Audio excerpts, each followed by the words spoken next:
voz e acorde cantando. E deixe que o dia siga teus planos, os teus planos. E aí? Quando acordar, bom dia. A madrugada vem te olhar tranquila e vai avisar o dia que pode te acordar. Bom dia, anjo. Quando acordar, bom dia. A madrugada vem te olhar tranquila e vai avisar o dia que pode te acordar. Bom dia, anjo. Bom dia, anjo. Ele começou criança na música, já tem quase 40 anos de carreira, é filho de um grande nome da música popular brasileira. E no refrão de hoje eu converso com o cantor, compositor, arranjador, produtor musical, Jair Oliveira. Jair, é um prazer falar com você. Queria saber de onde você está falando e como vocês estão, né? Tá com a família aí. Oi, Andréia. Para mim é um prazer enorme falar com vocês, com todos os espectadores também. Eu estou falando aqui diretamente de Nova York, né? Eu estou com a minha esposa e minhas filhas aqui. A gente já está morando aqui há quase 3 anos. Então, estamos aqui nos Estados Unidos, falando diretamente aí para vocês. E como é que vocês estão enfrentando aí essa pandemia? Como que, enquanto músico, né? Como que você está fazendo lives, fazendo apresentações? Como é que está a sua atividade musical? Olha, essa pandemia certamente foi algo absolutamente inesperado para todos, né? Em todos os cantos do mundo. E aqui em Nova York não foi diferente. E, além disso, né, Nova York, acho que até agora ainda é um dos maiores centros de contágio. Agora melhorou bastante, obviamente, mas teve um momento muito difícil para Nova York. E foi justamente um momento que acho que a gente viu que ia ficar muito, muito complicado de ficar aqui e tal, e a gente foi para o Brasil, né, para ficar a parte da quarentena aí numa casa maior, porque a gente mora num lugar mais espaçoso no Brasil e tal, perto da família, perto dos amigos, e acabamos fazendo isso, né, pegamos voo para ir, e aí, em junho, a gente acabou voltando para cá também, nessa expectativa de voltarem às aulas físicas e tudo. Mas, em relação ao meu trabalho, eu já venho trabalhando remotamente há alguns anos, né? Porque eu tenho uma produtora junto com o Wilson Simoninha, que eu sei que você entrevistou recentemente, e então eu faço meu trabalho da onde eu estiver. Então, assim, tenho feito muita coisa aqui para a nossa produtora. Fiz uma live incrível de um rooftop aqui, de uma laje num prédio aqui no Brooklyn, lindo. Então, estamos fazendo coisas aí interessantes. Não pode parar, né? A arte tem que continuar viva. Tristeza, tristeza, por favor, vai embora. Minha alma que chora. Falando em arte, você começou muito cedo, né? Aos 5 anos de idade. Você tem noção? Isso foi acontecendo por influência do teu pai ou isso já pulsava em você? Lá na época do Balão Mágico, que foi um grupo que, enfim, você acabou fazendo parte junto com a Simone, fez muito sucesso. Você tem saudade disso? O que você lembra dessa época? Puxa, André, assim, a música começou na minha vida realmente muito cedo, né? Eu acho que é uma junção das duas coisas que você falou. Teve a influência de Jair Rodrigues, sim, né? Porque ele que proporcionava esse ambiente musical para a família toda, né? Não só para mim, mas também para minha irmã, Luciana Mello.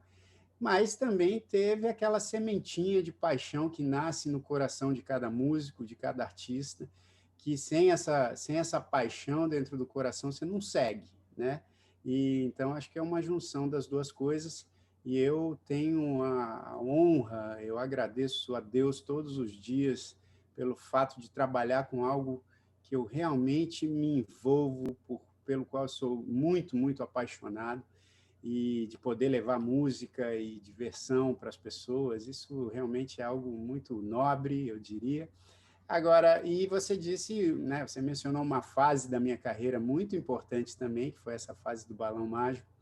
Eu guardo com muito carinho, né? Muita gente, por exemplo, nem lembra da fase onde eu não era integrante, porque eu só entrei no terceiro disco.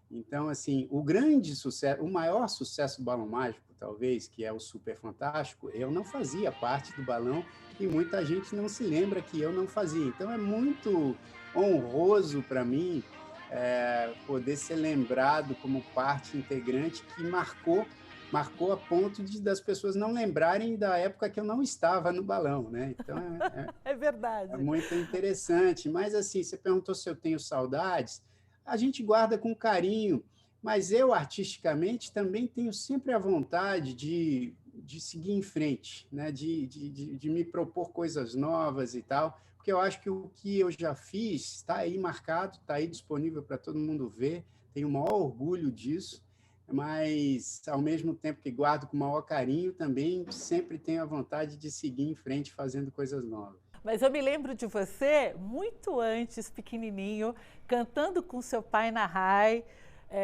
e o ET, uma coisa linda. E foi ali que me chamou a atenção o tal Jairzinho, que cantava italiano como ninguém, como se você tivesse nascido na Itália, incrível. E depois você retomou esse IUET com seu pai no show de 30 anos, que foi lindo.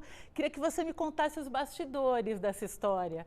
Você ainda lembra? Lembra como você estava lá no Festival de San Remo? Como é que foi essa história? Essa história é linda mesmo, porque essa música, né? Buonanotte, un bacio papà, una storia sono vera, voglio diventare come te, voglio fare un gol alla Pelé, voglio samba da ballare con te. É uma música italiana feita para o filho cantar para o pai cantar para o filho, né? E a gente foi convidado para fazer essa versão dessa música no Festival de San Remo, na Itália, em 82. Buonanotte, un bacio papà. Buonanotte figlio. Una storia solo vera. Voglio diventare come te, voglio fare un gol alla Pelé, voglio samba da ballar con te. Io e te, granelle di spiaggia, io e te, la luna d'argento e blu. E eu me lembro que eu tinha acabado de começar a minha carreira na música, né? Tinha começado um ano antes, cantando também com meu pai, uma música chamada Deus Salvador, e por isso que o pessoal lá do Festival de San Remo acabou me convidando para participar com meu pai. E aí logo depois a gente fez um videoclipe dessa música que foi transmitido no Fantástico na época. E aí foi um sucesso absoluto, o Fantástico teve que reprisar na semana seguinte e, coincidentemente, o pessoal lá do Balão Mágico estava já quase pronto para abrir inscrições para um concurso, né, para escolher um novo integrante do Balão. E aí foi sincrônico, eles me viram nesse clipe aí com meu pai e me chamaram para fazer parte do grupo. E assim, aí iniciou minha carreira mesmo, aí eu segui na música desde sempre. Super fantástico, do balão mágico, o mundo fica bem mais divertido. Super fantástico, do balão mágico, O mundo fica bem mais divertido. super fantástico, o mundo fica bem mais divertido. E aí, de repente, quando você atingiu a adolescência, sentiu necessidade de estudar fora. E você foi buscar simplesmente uma das melhores escolas de música do mundo, né? A Berklee. E eu queria saber um pouco dessa história. Você acabou se formando em produtor musical, engenheiro musical. Como é que foi essa história? Eu sempre tive uma ligação, né, muito grande com a música. Então é interessante, porque quando você conhece o seu propósito, né, dentro do seu ofício, é algo que te traça uns caminhos mais iluminados, mais claros de você perceber, né? Então, meu pai também sempre teve esse envolvimento muito genuíno com a música, e minha irmã também. E eu digo isso porque você pode se envolver com a música ou qualquer outra forma de expressão artística, mas a sua intenção ser a fama, né? No nosso caso, a fama era simplesmente uma consequência do que o nosso ofício nos exigia. Aí, então, eu sempre tive essa ligação com a música. Eu me interessava pela música, não pelo fato da música trazer uma fama, né? Eu poder trabalhar na TV, ser reconhecido na rua, o que é muito bom, eu agradeço sempre pelo carinho também. Mas, quando eu cheguei à idade de decidir ali, né, o que fazer dos estudos, da vida e tal, eu, na verdade, fui fazer 3 meses de jornalismo na ECA, em São Paulo, na USP, e aí, durante esses 3 meses, eu botei a mão na cabeça e falei, cara, eu já sei o que eu quero fazer, né? Estou aqui fazendo jornalismo para ver se eu escrevo melhor as minhas canções, mas eu acho que não há necessidade de eu fazer esse curso todo para isso. Então, eu vim fazer, né, música aqui nos Estados Unidos, em Boston, na Berklee College of Music, e aí acabei me formando em 97 em produção musical e engenharia de som e também uma espécie de administração musical. E esse período foi muito importante para mim e para a minha carreira, porque foi um período de desenvolvimento muito grande, e eu aconselho a todos que estejam aí pensando em fazer uma faculdade, principalmente relacionada àquilo que você gosta na vida, que você faça, porque a experiência realmente é transformadora. Bom, a gente vai ter que fazer agora um intervalo, mas daqui a pouco a gente volta falando um pouco mais agora sobre sua carreira em definitivo aí como cantor-compositor. Bom, primeira parada do refrão, daqui a pouco a gente volta, fique com a gente.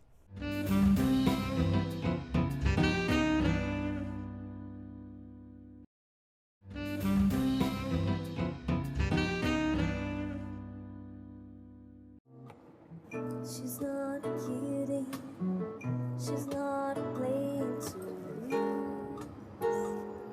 She's game for every damn thing. She wants the spotlight, evil diva of the jazz and the blues. She's not hiding, she's not afraid of her dreams. She doesn't run from nightmares. She is a bombshell, but she doesn't say what she means. She's radical, emotional, illogical, unstoppable, and she's moving ahead like a train with no brakes.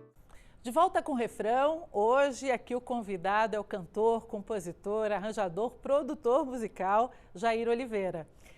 Jair, falando aí a respeito do teu estudo na Berklee, que acabou te projetando, te ajudando para a tua carreira solo, mas ela só começou um pouco depois, aliás, muito tempo depois.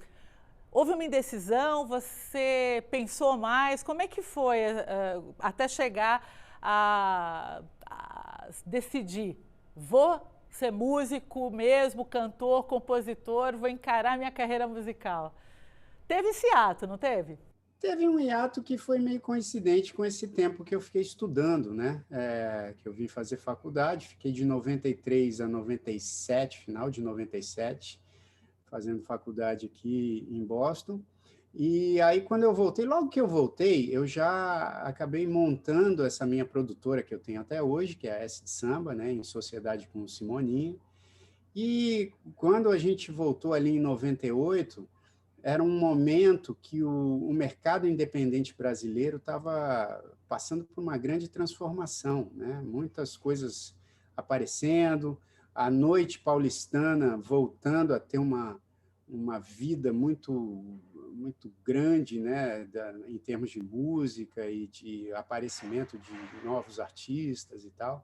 E eu, Simoninha, Max de Castro, Pedro Mariano, minha irmã Luciana Mello, Daniel Carlomagno, a gente iniciou ali, em meados de 98, um projeto chamado Artistas Reunidos, que a gente ficou tocando na Noite Paulistana durante pelo menos uns 2, 3 anos. Depois eu também segui tocando na Noite Paulistana com grooveria eletroacústica, e isso foi servindo de um grande laboratório para todos nós, né? E aí, em 2000, eu acabei gravando o meu primeiro disco como compositor pela Trama, né? Também houve o aparecimento aí da Trama, que é uma importante gravadora do João Marcelo Boscoli? isso, do cenário independente brasileiro. E aí gravei o meu primeiro disco, Desritmia, pela Trama, lancei em 2000, 2001, segui nessa carreira como produtor também, além de lançar os meus próprios discos e os meus projetos. E quando que foi que você se descobriu compositor? Você já fazia músicas antes? Como é que era? Eu comecei a compor com uns 12, 13 anos de idade, né? E, obviamente, com muito poucos recursos, porque ainda não sabia tocar direito um instrumento, e todo mundo sabe que com essa idade você ou idealiza muito as coisas ou não sabe de nada mesmo, né? Essa coisa de samba e funk, soul, a sua música, como é que você define? É uma mistura de tudo? É um groove? Como é que é? A minha geração ali, que começou a aparecer no final da década de 90, começo de 2000, a gente começou a explorar muito essa novidade da globalização e da internet, do mundo mais próximo. E isso acabou se refletindo nas nossas músicas também, que tinham uma vontade grande de misturas, né? Pegar coisas, por exemplo, da geração dos nossos pais, né, de Jair Rodrigues, Simonal, Elis Regina, e misturar com coisas eletrônicas que estavam acontecendo na cena londrina ali no final da década de 90. Então, teve muito dessa mistura que acabou fazendo parte essencial do meu trabalho até hoje. Eu valorizo muito essas misturas. Tem um exemplo aí? Um exemplo de algo do seu pai, alguma coisa que você fez aí Se você mix? Se você pegar, né, um pouco dessa coisa do samba rock, que, né, tem uma música minha que é cheguei ao mundo sem ter nada e dele não levo nem a sombra. Eu tô aqui pra dar risada e pra tirar onda. Eu tiro onda pra onda não me tirar. Eu tiro onda pra onda não me afogar. Essa música tem uma influência muito grande do deixa que digo, que pensem, que falem, deixa isso pra lá, vem pra cá, o que que tem? Eu não tô fazendo nada, você também. Falou batendo um papo assim gostoso com alguém. Porque tem essa coisa né, do swing, do samba, do negócio mais falado, do samba rock. Então, tem muito dessa influência, dessas misturas. Mas fizemos também muitas coisas também com drum and bass, com o soul americano, né? Eu tenho muitas canções que são influenciadas por essa levada assim meio soul, né? Essa coisa charme, né? Que o pessoal do Rio costuma chamar também. Então, assim, tem essas influências, tem essas misturas. Então, eu, Max de Castro, Simoninha, Luciana Mello, Pedro Mariano, Seu Jorge, enfim, a gente acaba misturando muitas coisas, né? Em relação à parceria, a parceria com a tua irmã rendeu também aí um trabalho, né, em conjunto. Como é que é essa relação musical de vocês? Olha, é uma relação muito bonita, porque é regada muita música, né? Então, eu, meu pai e minha irmã, a gente sempre foi muito próximo, não só como família, né, pai e filhos, mas também profissionalmente, né? Eu cheguei a produzir 5 discos para o Jair Rodrigues, né? Inclusive os 2 últimos da carreira dele, da vida dele. E minha irmã também, produzi muitos discos para ela. Ela grava muitas músicas minhas. Meu pai também acabou gravando muitas músicas minhas. Então, a gente tinha um bate-bola muito, muito bom em família. Tanto que a gente fazia um show, que era o show da família Rodrigues Melo de Oliveira, onde os 3 cantavam ali e se apresentavam. E agora esse show acabou virando um tributo a Jair Rodrigues, porque a gente faz hoje em dia esse show em forma de uma homenagem a Jairzão. E minha irmã também tem muito essa confiança em mim como produtor, como compositor, e eu sou absolutamente apaixonado pelo jeito como ela canta as coisas, né? Uma grande intérprete brasileira. E então a gente se respeita muito e a música vai costurando essa relação. Então, quando a música costura as relações, não tem como não ser bonito. Bom, agora falando do Jairzão, já que você tocou no assunto seu pai, eu que tive a honra de entrevistá-lo e foi uma tarde deliciosa, onde a gente pôde conversar sobre música, sobre Elis. E assim, o que me chamava mais atenção, além da simplicidade dele, era a alegria de viver, era o jeito dele de estar à vontade sempre. Queria que você falasse um pouco sobre ele, o que o Jairzão deixou de bagagem musical e pessoal, claro, no Jairzinho. Olha, é tão legal falar dele, né? Porque eu acho que esse legado musical, esse legado de alegria, de humildade, ele não deixou só para mim ou só para os membros da minha família, né? Ele deixou para muita gente ao redor do mundo. Ele realmente tinha aquele jeitão genuinamente alegre dele, né? Que você estava me contando aí da vez que você foi visitá-lo e foi entrevistá-lo. Na Granja. E, assim, eu vejo tantos jornalistas relatando assim, olha, fui falar com seu pai era daquele jeito mesmo, né? Porque não tinha um personagem, ele era aquilo mesmo, né? Ele era aquela pessoa alegre, acolhedora. Era intenso e de pegar, né? Ele pegava a gente, pegava no braço, pegava na mão. Exato. É muito legal. E isso, é claro que influenciava também o trabalho dele como músico, como intérprete, né? Então, você pega os discos dele, tem muito dessa alegria, mesmo quando ele está cantando coisas mais tristes, que ele fazia também muito bem, né? Fazia muito bem. Ele tem 3 discos de seresta, que são discos incríveis, são absolutamente maravilhosos, né? Para quem só tem essa imagem de Jair Rodrigues cantando samba ou cantando aquelas coisas sertanejas, né? Aquelas coisas mais alegres, esses discos de seresta são incríveis.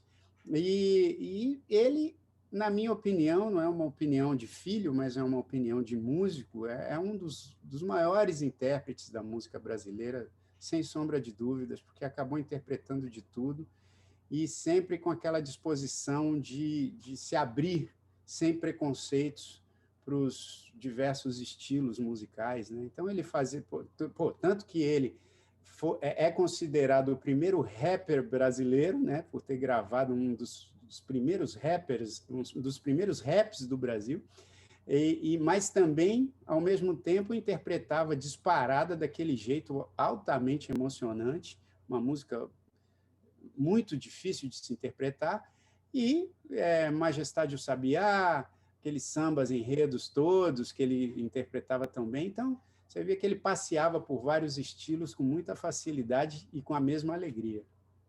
Da saudade, né? Da saudade, claro que da saudade, né? Porque foi um cara que marcou, né? Então, e isso é legal, porque quando você marca a sua presença aqui no universo, né? No planeta, você deixa saudades. Mas, ao mesmo tempo, eu acho que é uma saudade sem tristeza, porque ele foi um ser tão iluminado, tão alegre, que eu, sinceramente, não consigo sentir tristeza ao pensar em meu pai. Sinto saudade, mas sempre que chega a saudade, em vez de cair uma lágrima pelo meu rosto, me abre um sorriso. Exatamente. Bom, a gente vai ter que fazer mais um intervalo, mas para ir para o intervalo, e daqui a pouco a gente volta, a gente sai com uma música aí do Jair. Prepare o seu coração para as coisas que eu vou contar. Eu venho lá do sertão, eu venho lá do sertão, eu venho lá do sertão e posso não lhe agradar.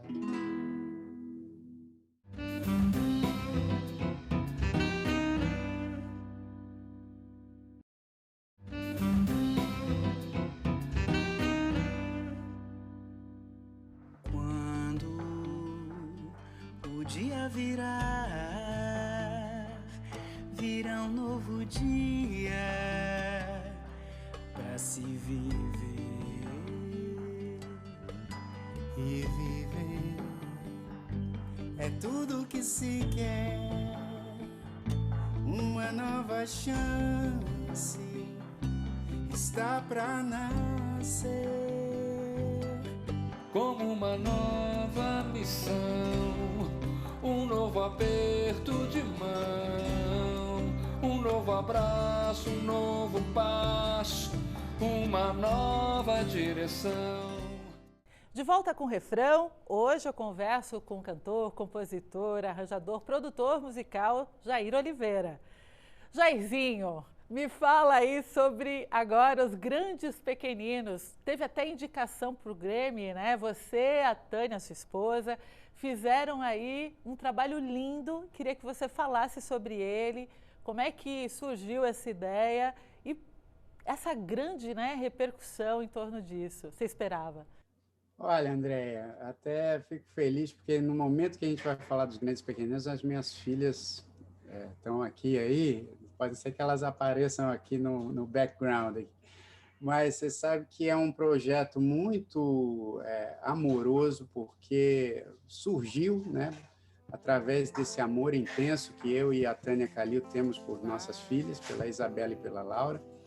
E a gente, desde 2007, que eu comecei a fazer essas músicas, inspirado nas minhas filhas, né? Em 2007, somente na Isabela, mas a partir de 2011 também na Laura.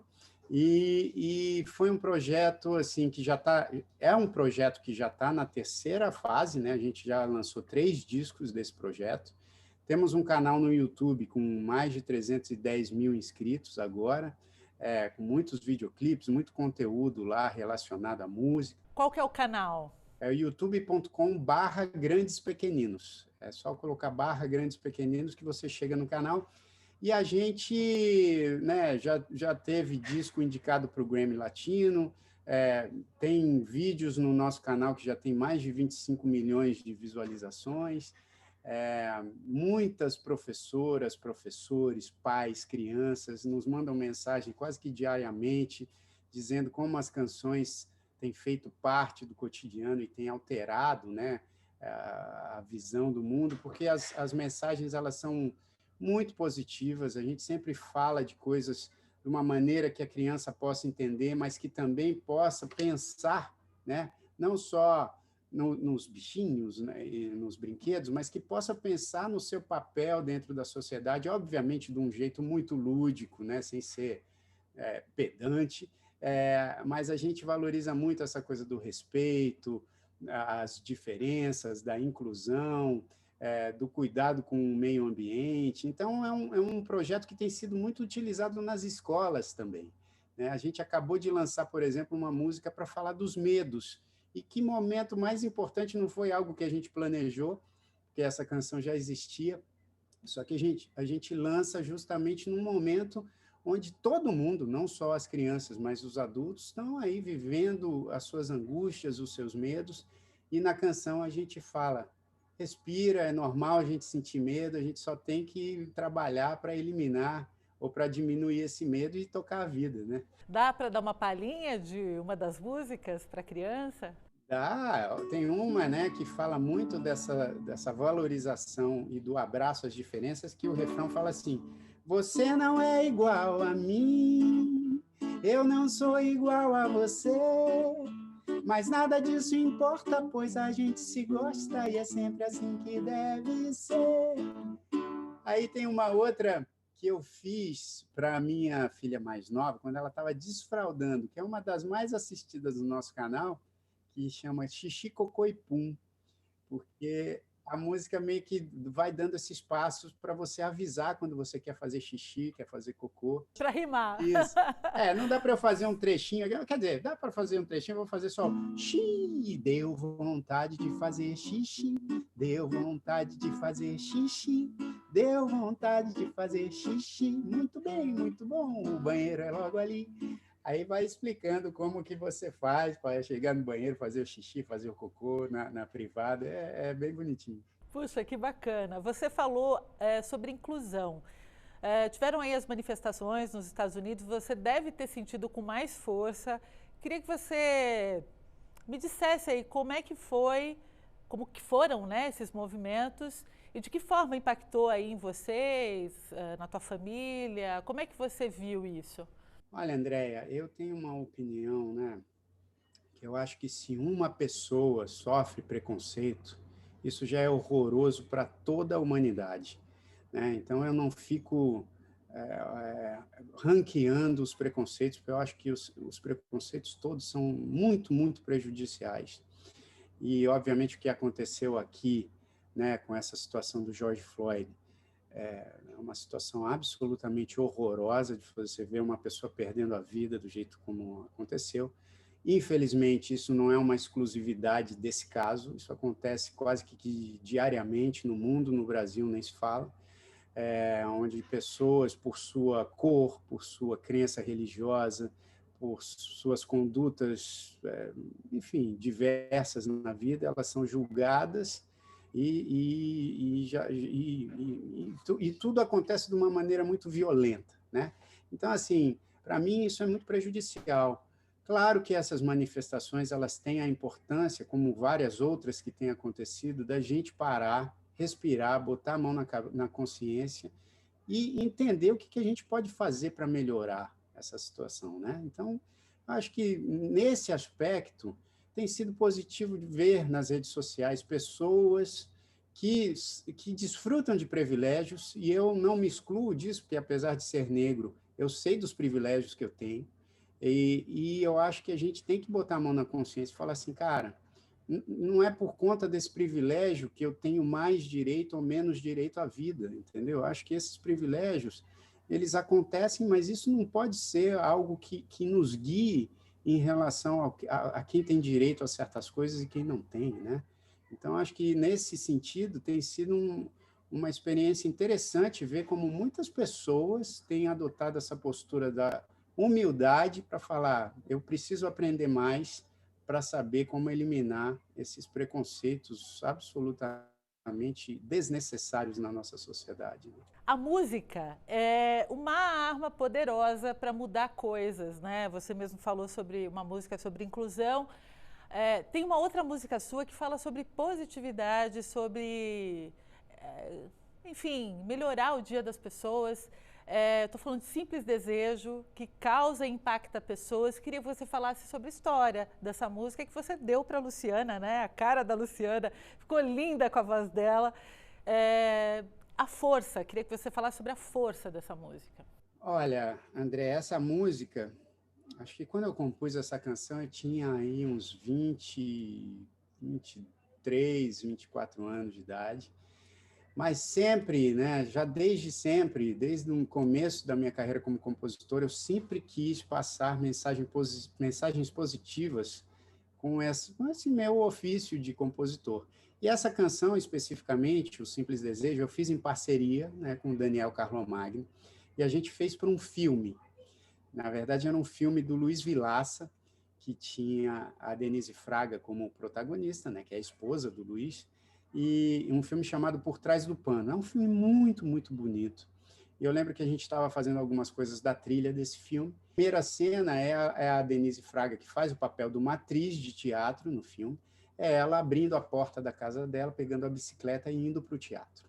Então, a cena já é muito positiva. E eu, quando vi essa cena dela abrindo a porta, a primeira coisa que me veio à cabeça da frase da música foi: que tal abrir a porta do dia a dia?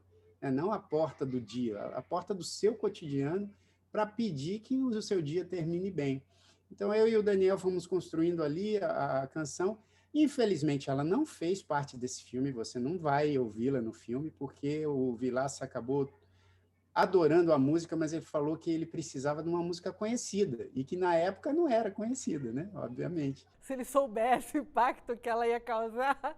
Toca um trechinho dela depois. Aí depois a minha irmã gravou e foi um grande sucesso na voz dela. E depois também muita gente regravou, né? Ney Matogrosso, Tiaguinho com Gilberto Gil. Então fala assim: hoje eu só quero que o dia termine bem. Hoje eu só quero que o dia termine muito bem. E eu acabei vendo um vídeo absolutamente emocionante. Poxa, me emociono só de lembrar de um pessoal em Goiás, né, da área de saúde, que estava com uma doente, uma Com paciente, cuidados paliativos. uma paciente terminal, que era a dona Rogéria, professora Rogéria, e ela chegou a falecer, mas que eu, através dessa música, né, eu e Daniel e Luciana e todo mundo que regravou, tivemos a oportunidade de ver o poder da música como conforto, né, como veículo de conforto para as pessoas. E aí eles foram lá, tocaram essa música para a professora Rogéria, que estava ali em estado terminal, e ela, numa reação absolutamente emocionante, ela chacoalhava as pernas, né? E logo depois veio a falecer, mas eu vi ali naquele vídeo que a música trouxe um conforto para ela. Então, para mim, isso já tive algumas outras histórias parecidas na minha vida que me levaram aos prantos já. Essa é a maior recompensa que um músico pode ter, um compositor pode ter. Não é dinheiro, não é fama, não é reconhecimento. São essas atitudes de amor que se faz através da música e que atinge as pessoas de um jeito absolutamente especial. E você é merecedor disso. A gente sabe que é um grande talento da nossa música brasileira. Jairzinho, agora a gente está indo para o final do programa. Eu queria que você falasse sobre a parceria com a Luciana, com o Simoninha, com um novo clipe que fala sobre perspectiva. E dentro dessa perspectiva, o que você imagina aí para o nosso planeta? E com essa música, eu sei que vocês têm uma mensagem incrível de positividade. Fala sobre esse clipe, que é com ele que a gente vai encerrar o programa, e como é que surgiu também essa ideia. Olha, eu estava exatamente aqui onde eu estou, olhando para fora da minha janela, que eu consigo ver aqui uma parte de Nova York, e eu vendo a cidade absolutamente vazia, né? Ainda estava frio, né? Então vi aquela cidade vazia, com as árvores ainda secas, né? Pelo clima do inverno e tudo. E, olha, eu comecei a pensar nessa situação da esperança, né? Que eu acho que tão importante quanto a gente ouvir as notícias reais, né? Os fatos reais, também é importante a gente manter a esperança acesa no coração, por mais que a realidade seja dura e difícil. Então, eu comecei a fazer aqui, peguei o violão, comecei a fazer essa música chamada O Sol do Novo Dia, porque eu estava vendo o sol se pôr da minha janela e eu imaginei, puxa vida, o sol está se pondo e amanhã ele volta, amanhã ele está de novo aqui. Então, esse sol que a gente precisa sempre lembrar, que mesmo quando ele vai embora, que as coisas ficam mais sombrias, ele volta, ele retorna. Então, a gente mantém essa esperança. Então, fiz essa canção chamada O Sol do Novo Dia, justamente falando desse novo abraço. Por mais que o abraço não seja permitido, a gente pode continuar abraçando as pessoas, mas de outras formas, né? Esse novo aperto de mão, esse novo beijo, essa nova relação, eu acho que a gente tem que aproveitar esse tempo que a gente está meio confuso com o que está acontecendo. Obviamente, tem muito sofrimento acontecendo, muitas coisas que a gente precisa aprender, mas a gente aproveita esse tempo também para tirar lições e seguir fazendo as nossas iluminações, o nosso próprio sol. Então, a música é sobre isso, sobre você manter a esperança e transformar através da sua nova vontade de dar um novo abraço, dar um novo aperto de mão, dar um novo beijo à vida. Então, é isso que fala O Sol do Novo Dia, e eu gravei com a Luciana e com o Wilson Simoninha, com a produção do Pedro Caldas, e esse vídeo eu mesmo montei com umas fotos que eu peguei aqui de arquivo e montei esse vídeo, mas eu acho que é um vídeo que passa muita esperança para as pessoas. E a gente vai assistir. Muito obrigada pela tua entrevista, espero que você fique bem, sua família. Te agradeço muito e espero que em breve a gente possa fazer essa entrevista pessoalmente. Querida, eu que agradeço, torço para que a gente realmente faça uma outra entrevista ao vivo aí.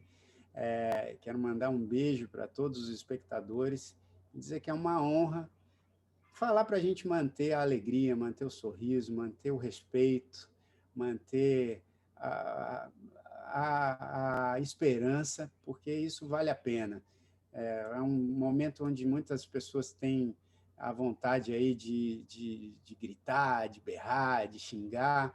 Acho que esses sentimentos são importantes também, mas o amor acaba sendo um sentimento mais nobre na hora de juntar todo mundo e realizar as coisas. É isso aí. Obrigada, muito obrigada, Jairzinho. Valeu, querido. E é isso, gente. A gente fica por aqui, acompanha a nossa programação no site da TV Justiça e também no nosso canal no YouTube, TV Justiça Oficial. Próxima semana tem mais refrão e é claro que eu te espero. Você fica agora com o sol do novo dia. Para espalhar a